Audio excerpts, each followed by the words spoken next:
Les limites imposées par l'oxygène. L'utilisation du nitrox possède cependant des désavantages.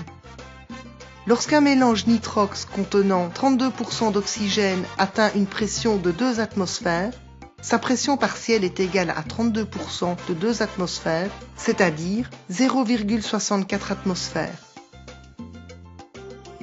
Le corps humain est conçu pour évoluer dans un environnement où le pourcentage en oxygène varie très peu. Il ne peut donc supporter que de très faibles variations de la pression partielle de l'oxygène, et ce, pendant de courtes périodes. Si la pression d'oxygène est trop élevée, des problèmes dits de toxicité à l'oxygène vont apparaître, une situation définie comme l'hyperoxie. Le plus important est celui de l'empoisonnement du système nerveux central, CNS. L'effet de l'hyperoxie sur le corps humain peut causer de nombreux signes et symptômes: tremblements musculaires, contraction des muscles faciaux, crampes, nausées, vertiges, troubles de la vue et de l'audition, difficultés respiratoires, anxiété, perte de la coordination, fatigue excessive.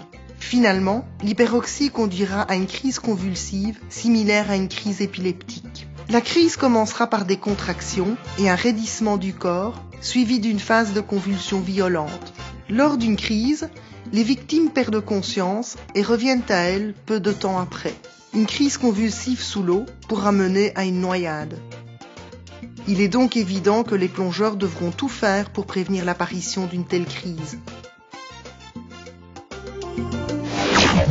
Aujourd'hui, la plupart des organisations internationales de formation en plongée s'accordent pour désigner 1,4 attas de pression partielle d'oxygène comme valeur maximale acceptable, qui pourra aller jusqu'à 1,6 attas en cas d'urgence. Pour une profondeur donnée, tu ne pourras rester qu'un temps limité, mesuré en minutes, qui diminuera au fur et à mesure que la pression partielle d'oxygène augmente. Tu devras également calculer ton pourcentage d'exposition à l'oxygène, qui correspond à une partie d'un temps maximum. Tu apprendras à effectuer ce calcul dans le cours de spécialisation PSS Nitrox Diver. En ce qui te concerne, l'essentiel est de savoir que tu ne peux pas dépasser une pression partielle de 1,4 attas et que ton ordinateur de plongée au nitrox affichera ton pourcentage d'exposition à l'oxygène.